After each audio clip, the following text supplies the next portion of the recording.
მოგესალმებით, მივესალმებ მაყურებელს. მორიგი სიყალბე და ტყუილი დაცინვა მოსახლეობის და მოქალაქეების მაშინ როცა ამ ქვეყანაში გაძვირდა ყველა პროდუქტი 200%-ით ზოგიერთი პროდუქტი ქართული ოცნების პირობებში ინფლაცია არის ძალიან მაღალი. ფული ყოველ დღიურად კარგავს საკუთარ ღირებულებას. ამ ვითარებაში საუბარი იმაზე, რომ რაიმე კომისიამ, რომელსაც მილიონერი დეპუტატები უდგანან სათავეში, შეიძლება ღარიბი ადამიანისთვის გაიაფოს რაიმე პროდუქტი, არის დაცინვა, შეურაცხყოფა პირველ რიგში საკუთარი მხარდამჭერების, რომელსაც აჯერებენ, რომ თითქოს და ამ ფასების გაიაფება შეიძლება. იანვარში კვერცხი გაძვირდა 6.5 თეთრით, შემდეგ ხელოვნურად დაიყოლიეს უბრალოდ მწარმოებლები 5 თეთრით გაიაფეს და ერთი კვირის შემდეგ ისევ გაძვირდა. ისევ ამ დაუბრუნდა საკუთარ ფასს, რაც იყო გაძვირებული. ისევ გაძვირდება ძალიან მალე. გაძვირდება, აი მაგალითად მე მომივიდა 3 დღის წინ ახალი ქვითარი ელექტროენერგიის გადასახადის და არ დამეზარა ავდექი და შევადარე სხვა წლების წინა წლების მიხედვით ამ თვის, კონკრეტული თვის, ყველა თვეს განსხვავებული მოხმარებაა, ხო? კონკრეტული თვის ღირებულებას და დაახლოებით 30-40%-ით უფრო მეტია თანხა. ანუ 30-40%-ით ყველას გაგვიძვირდა ცხოვრება ელექტროენერგიის მიმართულებით.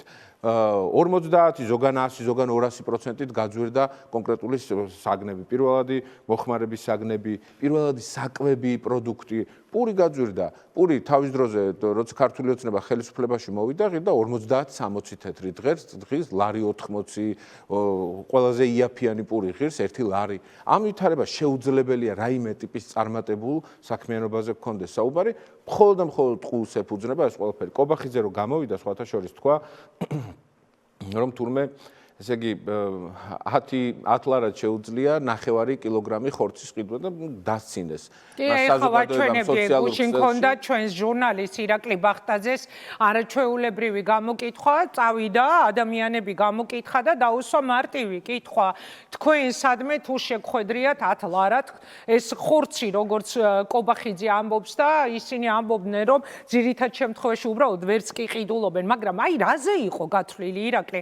ეხლა როდესაც შეიძლება მე ვთქვა 1000 სიგიჟე ეთერში, მაგრამ ხომ ვიცი რომ მისმენს მაყურებელი, რომელმაც შეიძლება დამცინოს, რომელიც შეიძლება გაბრაზდეს, თუ კი მე თეთრზე ვამტკიცებ შავს, ხო? ანუ ირაკლი კობახიძემაც ხომ იცის რომ ეს არის ტყუილი, რასაც ვისმენთ რომ თურმე 10 ლარად შეიძლება ხორცი იყიდო და ყველაზე მძიმე კიდე ვიცით რა არის ჩემი აზრით, ამაზეც მინდა რომ ვისაუბროთ. როდესაც რაღაცა შედარებებს აკეთებენ თურმე ევროპასთან, ევროპის რომელიღაც ქვეყნის მოქალაქის ცხოვრებასა და საქართველოს მოქალაქის ცხოვრებას შორის. და იქ როგორ თავიდან გვეუბნებოდნენ რომ საქართველოში უფრო ძვირია ვიდრე ევროპაში, ეხლა გვეუბნებიან საკუთარი სამთავრობო პროპაგანდის მეშვეობით რომ თურმე საქართველოში უფრო იაფია ვიდრე ევროპაში და საერთოდ თუ ფიქრობს ვინმე მეგობრებო, ვინც ეხლა გვიყურებთ, თქვენს თავს კითხეთ, მე ქართული ოცნების მხარდამჭერებს მინდა ეხლა რომ მივმართო, თუ შეგიდარებიათ თქვენი შემოსავლები და თქვენი ცხოვრების დონე ევროპელი მოქალაქის ცხოვრების დონესთან და იმის ნაცვლად რომ ჩვენ საუბრობდეთ იმაზე, უпростоრედ გვესმოდეს იმაზე საუბარი ხელისუფლებისგან როგორ უნდა გაზარდონ ადამიანების შემოსავალი, ესაუბრებიან კვერცხზე. ეს კვერცხი გახდა უკვე აი წარმოუდგენელი თემა. მაშინ როცა ხორცი და თევზი არ უჭამია წლების განმავლობაში საქართველოს მოქალაქეების დიდ ნაწილს. მათ შორის ქეთითურაზაშულმა ჩემმა თანამებრძოლმა ჩამოიარა თითქმის ყველა ბაზარი სუპერმარკეტი, ვიდეოც გადაიღო, სადაც დასტურად უბრალოდ დასცინიან ირაკლი კობახიძეს. ლევან სამუში ამჟამად სამეგრელოში იმყოფება და გააშუქა დღეს ისეთი მძიმე შემთხვევები სოციალური დახმარების მოხდით, სადაც ადამიანებს თავზე აწვიმთ სიღარიბე, არც მაცივარი, არც ტელევიზორი, საერთოდ რო არაფერი არ გააჩნდა, ამ ადამიანებს სოციალური შემწეობა მოუხსნეს. ირაკლი კობახიძე, რომელმაც სხვათა შორის გერმანიის გადასახადის გადამხდელების დამსახურებით ისწავლა გერმანიაში, მიიღო განათლება, დღეს არის გერმანიის ერთ-ერთი ყველაზე დიდი მტერი საქართველოს ქართული ოცნების სახელით და საქართველოს არ ცხვენს, მაშინ როცა ასეთ კონფლიქტში შედის გერმანიასთან. მას ჰქონდა დღეს საუბარი თითქოს და გერმანიაში უფრო ძვირია პროდუქტები. მე ამოვიღე რამდენიმე რიცხვი და პასუხს ვაგებ თითოეულ რიცხვზე. მაგალითად, სურსათში დახარჯული შემოსავლების წილი გერმანელი მოქალაქე საშუალოდ ხარჯავს 10% საკუთარი შემოსავლებიდან საკვებზე, საქართველოს მოქალაქე ხარჯავს 40%. იმიტომ რომ ძვირია აქ ცხოვრება. საკუთარი შემოსავლებიდან. შემოსავლები როგორი განსხვავებულია? რა თქმა უნდა, შემოსავლები ძალიან განსხვავებულია და ამ 40%-დან გადასახადებს იხდის ყველაფერს მხოლოდ საკვებში იხდის 40%. მაგალითად რომ შევადაროთ გერმანიას როცა ეძრება ირაკ კობახიძე, რომელიც 13 წელია ამ ქვეყანას მართავს, რომელიც გვეუბნებოდა რომ თურმე პირველი წელი ივანიშვილთან ერთად პირველი წელი რთული იქნებოდა, მეორე საშუალო, მესამე კარგი. გვეუბნებოდა კობახიძე, მაშინ საერთოდ არ იყო პოლიტიკურად ქართული არაფერი. კობახიძე ახლაც არაფერს არ ნიშნავს. მე შევიდა. კობახიძე ახლაც არაფერს არ ნიშნავს. ბრძოლაში კი არა და ხელისუფლება. კობახიძე ახლაც არაფერს არ ნიშნავს. ჩემთვის ივანიშვილია ჩვენი მოპასუხე. მაგალითად რომ განსხვავებთ მინიმალური ხელფასი. აი, შევხედოთ. 2343 ევრო არის მინიმალური ხელფასი გერმანიაში, მინიმალური ხელფასი, ამაზე დაბალი ხელფასი კანონით არის აკრეფილი. საქართველოში რამდენია? 20 ლარი. ევროებში გადაყვანა შემრცხვა. კანონმდებლობით დადგენილი მინიმალური ხელფასი, რომელიც არაერთხელ დავაყენეთ ჩვენ ინიციატივა, რომ მინიმალური ხელფასის რაოდენობა გაზრდილიყო საათობრივად, იმიტომ რომ დაცული ყოფილიყვნენ ჩვენი მოქალაქეები დასაქმების ადგილებზე, დღეს კიდევ 20 ლარია. აი წარმოიდგინეთ 2343 ევრო და 20 ლარი. შემრცხვა ევროებში. ეს კანონი დადგენილი, მაგრამ რეალურად არის მაინც ძალიან დაბალი, ხო, სტატისტიკის ეროვნული სამსახურიდან რომ გამოვიწყოთ, ნახავთ რომ ასეთი შემთხვევები არის. 2343 ევროსთან ვერც მივა. რა თქმა უნდა, ძალიან მარტივი. მაგალითად, აი გერმანიაში საშუალო ხელფასი საქართველოზე 6-ჯერ მეტია. საშუალო ხელფასი გერმანიაში არის 4851 ევრო. საქართველოში არის 782 ევრო. აი მაგალითად რომ ამას რო უყურებთ ამ რიცხვს, ხო? ლარებში რამდენია? 15000 ლარზე მეტია. საშუალო ხელფასი, ანუ პედაგოგი, მეხანძრე, რომელიც საშუალო კლასის შემოსავლის მიმღებად ითვლება, 15000 ლარზე მეტი აქვს შემოსავალი. და ადარებს ირაკლი კობახიძე იმას, რომ თურმე ხორცი გერმანიაში, ბერლინში და თემქაზე მსგავსად ღირს, მსგავსი ფასი აქვს. ხო ეს ხო დაცინვაა. როცა 15000 ლარი აქვს რიგით გერმანელს საშუალო ხელფასი, მაღალ ხელფასებზე და მაღალ კვალიფიკაციის ხელფასებზე და მოქალაქეებზე და სპეციალისტებზე არაფერს არ ვამბობ. და პენსია? ეს ძალიან მარტივი. აი მივადეთ პენსიას. გერმანიაში საშუალო პენსია საქართველოზე 10-ჯერ მეტია. საქართველოში პენსიის საშუალო რაოდენობა ასაკობრივით რო გავათანაბროთ არის 127 ევრო. გერმანიაში არის 1300 ევრო. 127 არის თქვენი პენსია მოქალაქეებს მიმართავ ევრო და 1300 ევრო არის, იმიტომ რომ დამეახლოებინა ევროებში გადავანგარიშეთ ყველაფერი. 1300 ლარი არის რიგითი გერმანელი ბებიის თუ ბაბუის პენსია. 1300 ევრო არის 4000 რაღაცა ლარი. 4000 ლარი არის პენსია. რა თქმა უნდა, ხო ჩვენთან პენსიას არავინ არ გაზრდის. გაზრდიან მხოლოდ იმ 20 ლარებით, დამცინავი 20 ლარით, რომელიც ინფლაციასაც კი ვერ ეწევა. იმიტომ რომ სყიდველ უნარიანობას კარგავს, იმიტომ რომ რეალური ეკონომიკა არ არსებობს. დღეს გამოვიდა მათივე პროპაგანდისტი ირაკლი რუხაძე და თქვა რომ ესე იგი სტატისტიკას რო ჩავხედოთ ქართული ოცნებისო, ჯერო პირველ ადგილზე საქართველოში ინგლისელი ინვესტორები არიანო. სტატისტიკის ეროვნული სამსახურის და ეკონომიკის სამინისტროს. ოღონდ თვალითო ინგლისელი ინვესტორი მე არ მინახავსო. მეორე ადგილზე არის ნიდერლანდებიო, ჰოლანდიელი ინვესტორი თვალით არ მინახავსო. თავისივე პროპაგანდისტები ვეღარ მალავენ აღშფოთებას იმ დანაშაულებრივი პოლიტიკით, რაც ამ ქვეყანას უკეთებენ. ბოლო 10 წელიწადში დამისახელეთ ერთი მაღალ კვალიფიციური, ავტორიტეტული საერთაშორისო კომპანია ან ფინანსური ინსტიტუტი, რომელიც შემოვიდა და ამ ქვეყანაში რამე გააკეთა, ქილა ბოთლს მაინც აწარმოებს. ან ბოთლს, ან ძალიან საინტერესო იყო რუხაძის განცხადება. მე თუ ნახავდით ვოლსკის პასუხს ეგო რომელიაო, იმედის ახლა დაავიწყდა, მასზე იდგა.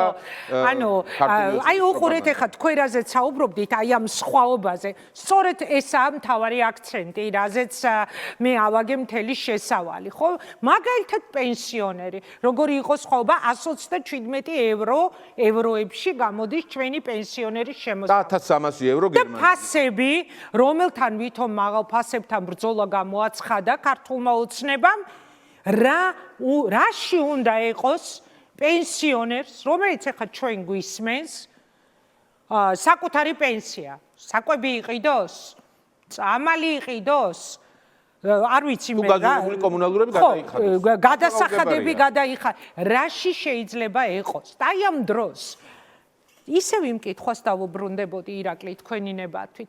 მათ ხომ იციან ინგა გრიგოლი ამას გააშუქებს თუ არა? ირაკლი კუპრაძე ამაზე ილაპარაკებს თუ არა? რა მნიშვნელობა აქვს? მათ ხომ იციან რომ თავისივე მხარდამჭერები მაცივარს რომ გააღებენ, ან იმ პენსიას რომ აიღებენ, არაფერში არ ეყოფათ. არაფერში მაცივარში აღმოაჩენენ რომ არ შეიძლება რომ აი ამ შემოსავლის პირობებში შენ გელაპარაკებოდნენ წარმატებულ ხელისუფლებაზე. მაგრამ მაინც აკეთებენ. რა იყო ეს კამპანია?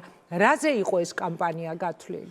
ისევ და ისევ იგივე პასუხია, ტყუილი და პროპაგანდა და მაგალითს მოვიყვან, კონკრეტულ მაგალითს მოვიყვან, რა იყო კამპანია ქართული ოცნების და ივანიშვილის მხრიდან გარეჯი საქართველოა. ვინმეს ასწავლა ამით ივანიშვილმა, რომ გარეჯი საქართველოა, არავის ამის სწავლა არ ჭირდება. ივანიშვილი სანამ ქართულად ლაპარაკს ისწავლის, კიდევ 30 წელი დაჭირდება, იმიტომ რომ ქართულად გამართულად იმეტყველოს. კიდევ დიდი დრო დაჭირდება. დარწმუნებული ვარ, ნამყოფიც არ იქნება დავით გარეჯი. ნამყოფიც არ იქნება. ამას ვამბობ სრული რწმენით და დარწმუნებით. არც ნამყოფიც არ იქნება.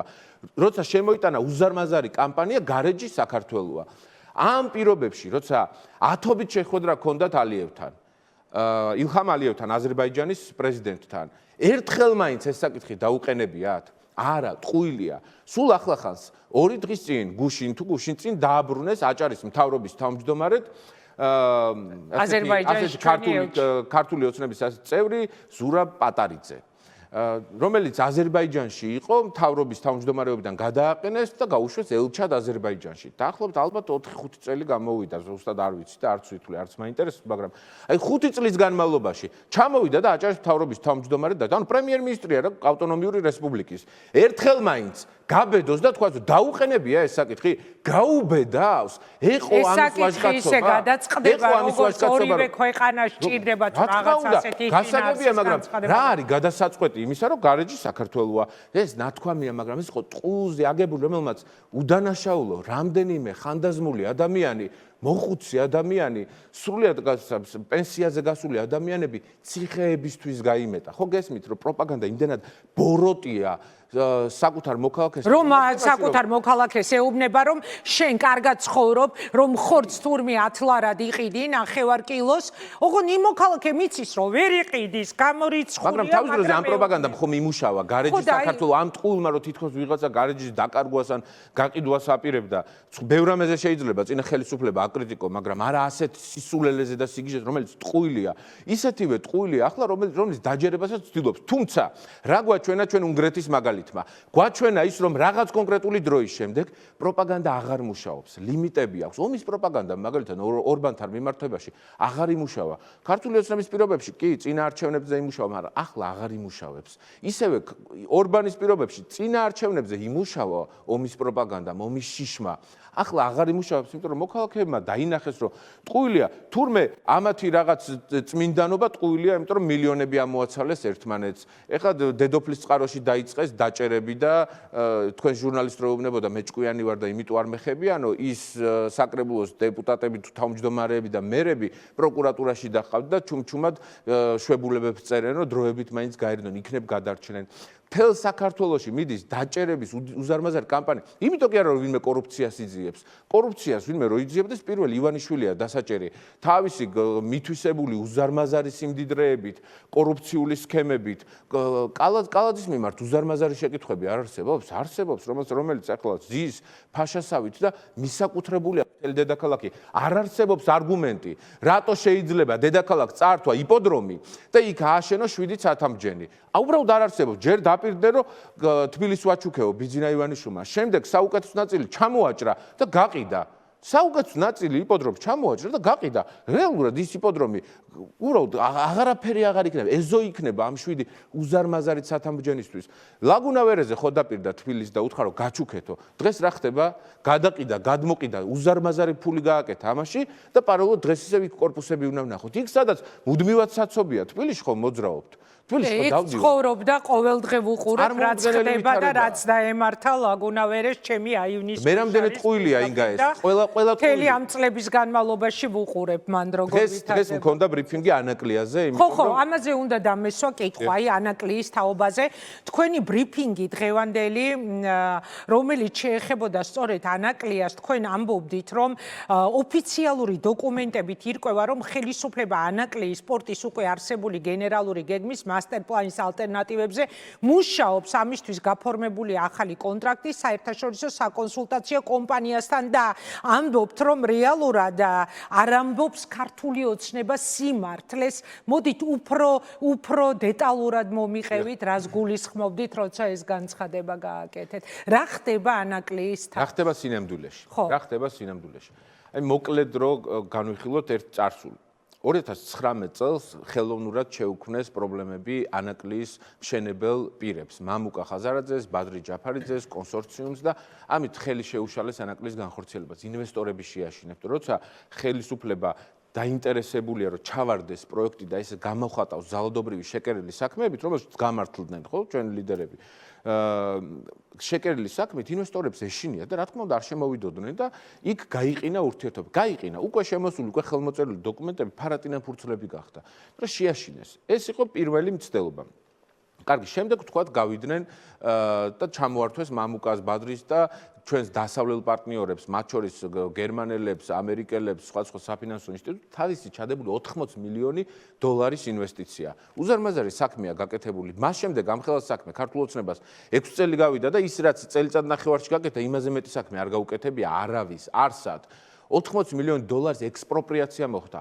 წარმოუდგენელი, რომელი ინვესტორი შემოვა, როცა დასავლელ პარტნიორს ფინანსურ ინსტიტუტებს 80 მილიონი დოლარის ექსპროპრიაციას გაუკეთებ. დავიწყეთ ეს ამბავი და თქვათ, ეს არ არის ბიზნეს პროექტი, ეროვნული პროექტია, სტრატეგიული პროექტია, დავიწყოთ ანაკლიის კონსორციუმი. ჩვენთვის მთავარია რომ ანაკლიის პორტი აშენდეს. ვინც არ უნდა ააშენოს, უნდა აშენდეს და უნდა ააშენოს ვინ? უნდა ააშენოს საქართველოს სახელმწიფომ და ჩვენმა დასავლელმა პარტნიორებმა. რატომ დასავლელმა პარტნიორებმა? იმიტომ რომ თუ ეს არ იქნა დიდი გეოპოლიტიკის ნაწილი, რომელიც უსაფრთხოებას მოუტანს საქართველოს. აი ბაქო თბილისი ჯეიჰანის აშენება მინგა საქართველოს მოუტანა უსაფრთხოებას. ფინანსებიც მოუტანა, ბიუჯეტი გაზარდა, უსაფრთხოებას მოუტანა, იმიტომ რომ ჩვენი მიღმა კი ბატონო. ასე თითქმის 10-მდე ქვეყანა მიმწოდებელი თუ ის ვინც ტრანზიტს ატარებს, დაინტერესებულია საქართველოში იყოს მშვიდობა. იმიტომ რომ ბაქო ჯეიჰანი გადის ჩვენს ტერიტორიაზე. ახლა წარმოვიდგინოთ, სომხეთმა და აზერბაიჯანმა თავისი მრავალ 10 წლეულიანი კონფლიქტი დახურეს და დაასრულეს და მშვიდობამ დაისადგურა ამ მხრივ კავკასიაში.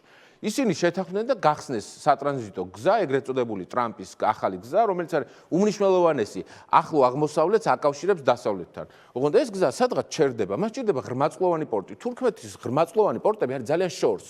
ჩვენ გვერდი ვერ უნდა აგვიაროს ამ გზამ. ჩვენ თუ ეს გზა გვერდს აგვივლის, ეს ნიშნავს, რომ საქართველოს საკუთარ გეოპოლიტიკურ ფუნქციას დაკარგავს და ჩვენ ვამბობთ, რომ პორტის აშენება არის ერთადერთი გამოსავალი. 6 წელი არაფერი არ გააკეთეს. ახლა რას აკეთებენ? აი ერთი წუთი, აი ახლა რას აკეთებენ ეს უფრო დეტალურად რომ გითხრათ, რატომ ცვლის ეკონომიკის სამინისტრო ანაკლიის პორტის მშენებლობის პროექტს კონტრაქტი კიდევ ერთხელ მინდა ვახსენო, მაგრამ ვიდრე თქვენს პასუხს მოვისმენ, უბრალოდ მაყურებელს მინდა შევახსენო, რომ გასულ კვირას ირაკლი კობახიძე თავად აანონსებდა, რომ ანაკლიაში უშუალოდ სამშენებლო სამუშაოები დაიწყებოდა და აი ახლა ვიგებთ თქვენივე ბრიფინგიდან გამომდინარე, რომ არათუ სამუშაოები, არამედ მთელი პროექტის გეგმა უნდა გადაიხედოს. ანუ აი რეალურად რა ხდება ახლა ანაკლიასთან და მათ ჩაუვარდათ მოლაპარაკებები ჩინელებთან, ანუ ჯერ კონსორციუმი და დასავლელი ამერიკელი და ევროპელი პარტნიორები გააძევეს ქვეყნიდან და შემდეგ გადაწყვეტეს, რომ ჩინეთთან შეეჩერებინათ, ჩინეთთან დაეწყოთ თანამშრომლობა ანაკლის სპორტის გარშემო. შეთანხმება ვერ შედგა. 2 წლის წინ გამოაცხადეს, რომ ჩინურმა კონსორციუმმა გაიმარჯვა ანაკლის მშენებლობის საქმე. ერთი რამე გაკეთდა, არა, ეს ტყუილი აღმოჩნდა. დღეს რა ხდება? 8 დღის წინ ზუსტად 22 აპრილს საქართველოს ეკონომიკის სამინისტროს ვებგვერდზე გამოქვეყნდა შესაბამისი დოკუმენტი, რომლითაც დგინდება, რომ სახელმწიფომ დადო ხელშეკრულება საერთაშორისო კვლევით კომპანიასთან იმისთვის, რომ გაკეთდეს ახალი ეგრეთ წოდებული მასტერ პლანი ანაკლიისთვის. რას ნიშნავს ეს? დასაბუთება, ანუ რეალური დასაბუთება საერთოდ მიზნობრიობა არსებობს თუ არა ანაკლიის სპორტის აშენების და რა სატრანზიტო დატვირთვა ექნება ამას, ანუ გამტარუნარიანობა, ტვირთბრუნვა და ასე შემდეგ. ამდენი წლის თავზე, როცა საქართველოში პატარა ბავშვმაც კი, სკოლის ასაკის ბავშვმა იცის, რომ ანაკლი არის უმნიშვნელოვანესი ეკონომიკური პროექტი, რომელსაც შეეძლო 2020 წელს პირველი გემის მიღება ღრმაწყლოვანი პორტის პირობებში. პირველი გემის მიღება 2020 წელს შეეძლო, 2026 წელია. ასეულობით მილიონი დოლარი შესულიყო საქართველოს ბიუჯეტში. 2026 წელს თავიდან, იმიტომ რომ არსებობს გენერალური გეგმა, არსებობს მასტერპლანი, თავიდან გამოწვევის წინაშე აყენებს საერთოდ ანაკლის სპორტს, ახალი კითხვის ნიშნის ქვეშ აყენებს და ამბობს, რომ შევისწავლოთ, რამდენად მიზანშეწონილია საერთოდ ანაკლის სპორტის აშენება და იარსებებს თუ არა ტვირთბრუნვა და რაიმე ტიპის ეკონომიკური დაინტერესება. ანუ ტვირთნაკადის პროგნოზების გაკეთება, რომელიც ისედაც გაკეთებულია. ხო, არის, მაგრამ ეხლა ახალი რადგან დაიწყეს ახლა. საერთოდ ეს არის სინამდვილეში ეჭქვეშ დაყენება პროექტის. მე ველოდები, რომ ფიქრობთ, რომ საერთოდ მე ვფიქრობ, რომ ისინი საერთოდ ეცდებიან მკვლელობას ანაკლის სპორტის. ისინი ეცდებიან, რომ საერთაშორისო ორგანიზაციას დააწერიონ დასკვნა, რომლის მიხედვითაც შემდეგ იტყვიან, რომ აღარ არის რენტაბელური და მოდი ფოთის სპორტი გავაფართოვოთ, რომელიც ვერ გაფართოვდება ვერანაირ ღრმაწყლოვანი ეგეთი სპორტი ვერ იქნება, როგორც ანაკლია. ესე თქვენი ეჭვია, რომ ჩააგდებენ თუ გაქვთ რაიმე ინფორმაცია? თითქმის დარწმუნებული ვარ ინფორმაციის საფუძველზე, მიზნობრიობის საფუძველზე. რაჯერ არ გახმაურებულა. თითქმის დარწმუნებული მიზნობრიობის საფუძველზე, იმიტომ რომ არ არსებობს ახალი მასტერპლანის შეკვეთის საჭიროება არსებობს. ეს არის კითხვის ნიშნის დასმა, ანაკლის სპორტი გჭირდება? და მარტივად ყველამ ვიცით რომ გჭირდება.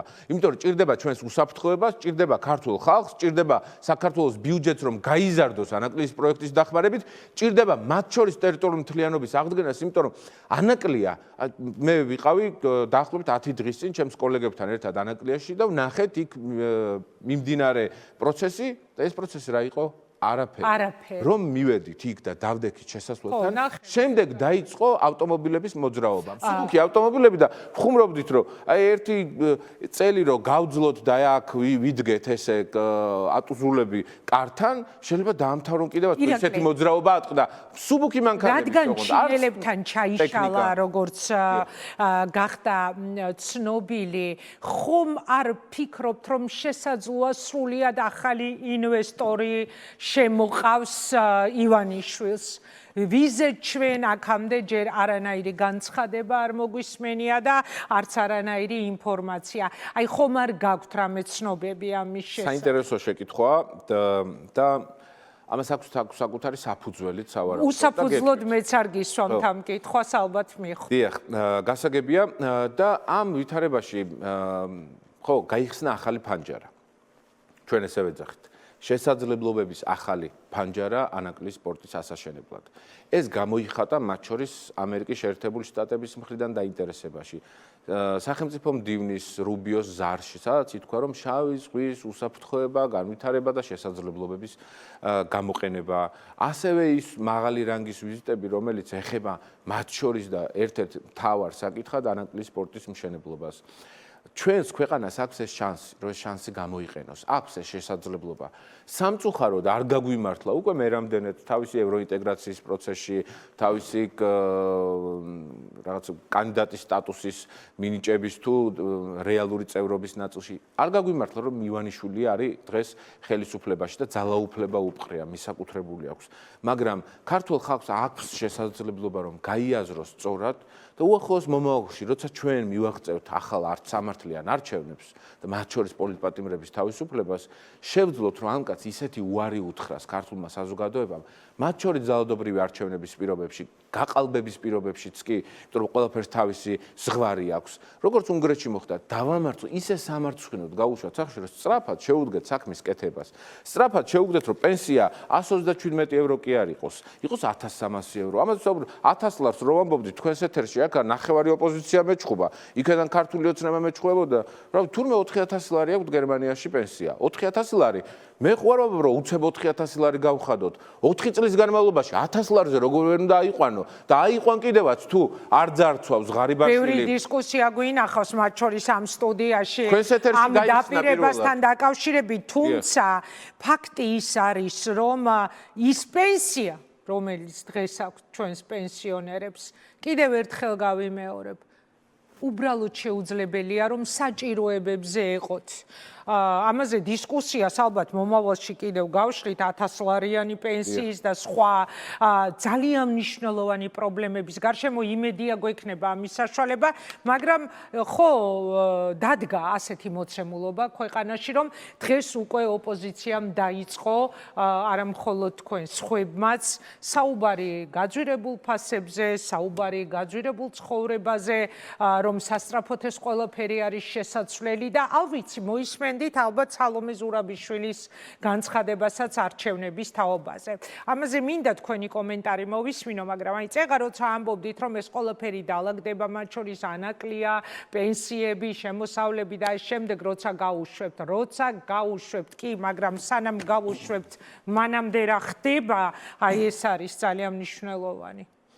სანამ რა გადაწყვეტილებებს მიიღებენ ეს ადამიანები, საერთოდ რა კიდევ რას დაატრიალებენ სანამ გავუშვებთ, ესეც კითხვაა, ხო? სანამ გავუშვებთ ქართულ ოცნებას და ივანიშვილს, იქნება ძალიან მძიმე დრო. ეს უნდა მივიღოთ მოცემულობად და ეს უნდა იყოს мотиваცია იმისთვის, რომ მალე შევცვალოთ ხელი. ძალიან მძიმე დრო იქნება და ეს მძიმე დრო ჩვენს ტყავზე გადადის ჟურნალისტების, დამოუკიდებელი მედიის, კრიტიკული აქტივისტების, პოლიტიკოსების, რომელთა ნაწილი ციხეშია, მეორე ნაწილი დასაჭერად გამზადებული პარტიები, ასაკრძალად და ასე შემდეგ. ოღონდ ამას არ ვამბობ პესიმიზმის გაგებით. მათ შორის თქვენც და თქვენი ლიდერებიც, რომელზეც საქმეები და ასე შემდეგ. თუმცა ამას არ ვამბობ არანაირად პესიმისტურად, იმიტომ რომ პირიქით, ეს არის мотиваცია იმისა, რომ სწორ გზაზე ხარ, როცა არ შეუძლია ადამიანს დებატში დაგიჯდეს, როცა მისი ტელევიზიები დახურულია საერთოდ, ოპოზიციური აზრის ჭაჭანება არ მიდის, კომენტარის მიცემის ჟურნალისტებს მეშინია ჭრიდ, ესე გადაჭრიან აჯეთ, გადააბამენ სიტყვებს ერთმანეთს და საერთოდ სხვა რამეს კომენტარის მიცემ, პირდაპირ ეთერს არ გთავაზობენ, დებატში არ გიჯდებენ, ეშინიათ, იმიტომ რომ არიან მხოლოდ ყულზე დამოკიდებული. ამითარებაში მხოლოდ мотиваციაა ის, რომ ხო, როცა შეგვეძლება, რომ სწრაფად გაუშვათ, პირველ შესაძლებლობას გამოვიყენებთ. რა არის ამისთვის? მოვიპოვოთ უნდა არჩევნები, დავიცვათ უნდა არჩევნები და ბიძინა ივანიშვილი გაუშვათ სახლში. როგორ გავაკეთოთ ესა? ლელო საქსეს ხედვა თავიდანვე ჩამოყალიბებული, ჩვენ ვცდილობთ, რომ არ შევცვალოთ პოზიციები, არა იმიტომ, რომ რაღაცა ჯიუტად პოზიციას ვიცავთ, არა, აღმოჩნდა, რომ თურმე მართლები ვიყავით უნგრეთში, ის პოზიცია, რასაც ჩვენ ვაბობთ, უნგრეთში მადიარის შემთხვევამ გაამართლა, სადაც ხო ოლიგარქიც იყო, კი, ავტორიტარიც იყო, საარჩევნო სისტემაც უსამართლო ჰქონდა, მაგრამ დამარცხდა, იმიტომ რომ უნგრელმა ხალხმა ერთიანად გადაწყვიტა, რომ უარი ეთქვა ორბანისთვის. გაამართლა ამ ყველაფერმა. ახლა ჩვენი მიზანია, რომ სწრაფად შევძლოთ ცვლილებების მოტანა, ეს შეიძლება იყოს ვადამდელი არჩევნები, შეიძლება არ იყოს ვადამდელი არჩევნები, თუმცა ჩვენ ყველაფერს ვაკეთებთ. და უნდა ითქვას, რომ მაშინ როცა ჩვენ არ გაგვიჩერებია სოციალურ საკითხებზე საუბარი და ხშირად ხან პოლიტიკოსები მსაყვედურობდნენ, ხან ჟურნალისტები მსაყვედურობდნენ.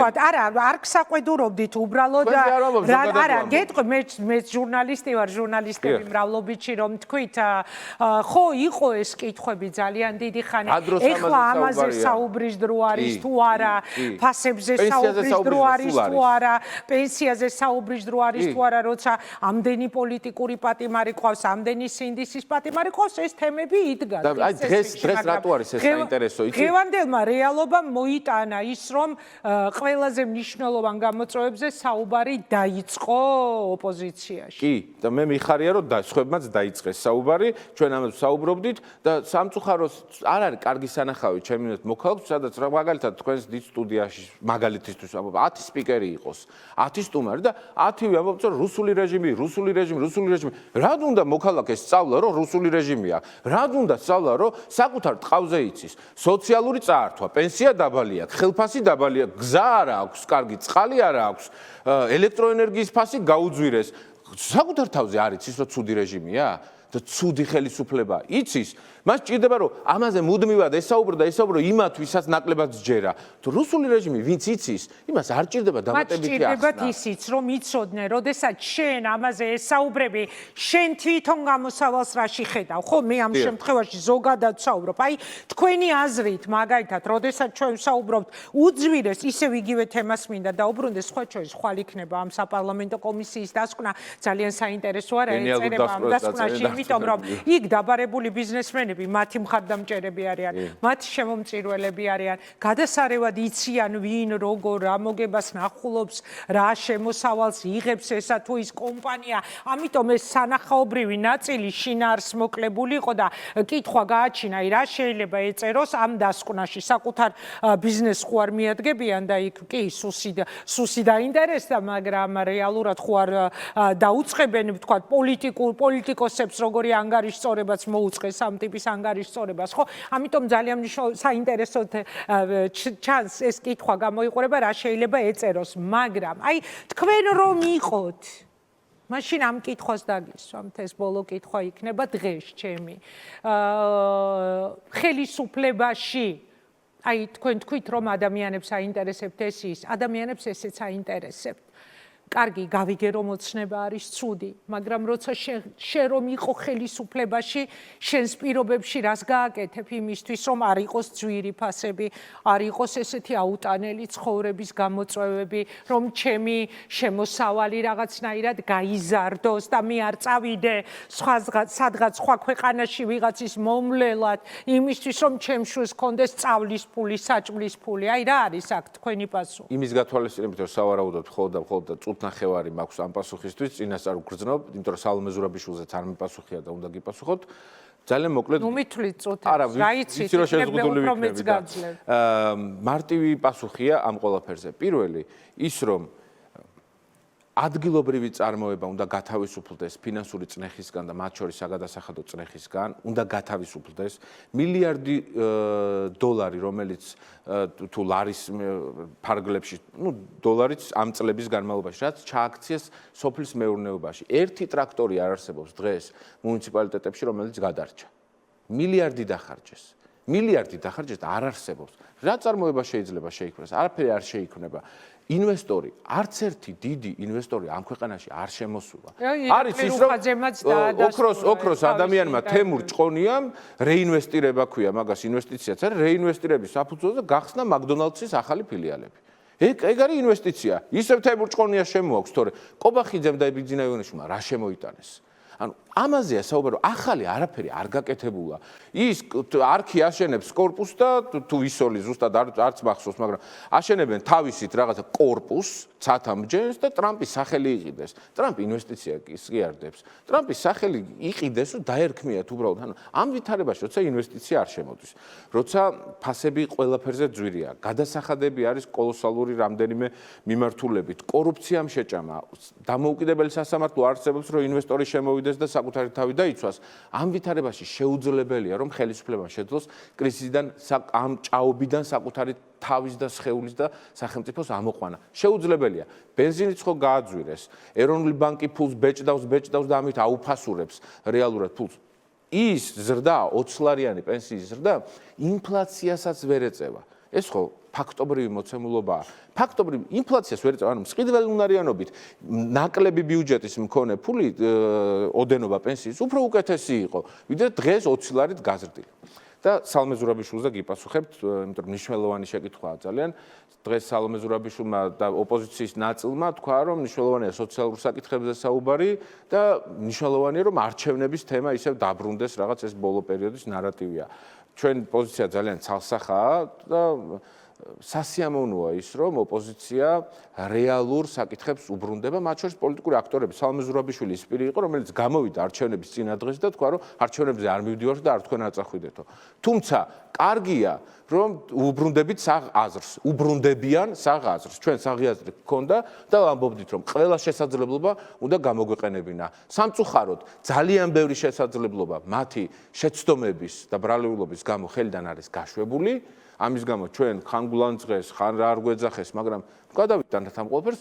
კიდევ კარგი რომ ახლა მაინც საღაზრს უბრუნდებიან და იმედი გვაქვს რომ ეს საღი აზრი გაიმარჯვებს და ისეთ სტრატეგიას შევარჩენთ, სადაც ბიძინა ივანიშვილს ნებისმიერ მოედანზე იპონით დავდებთ და დავამარცხებთ.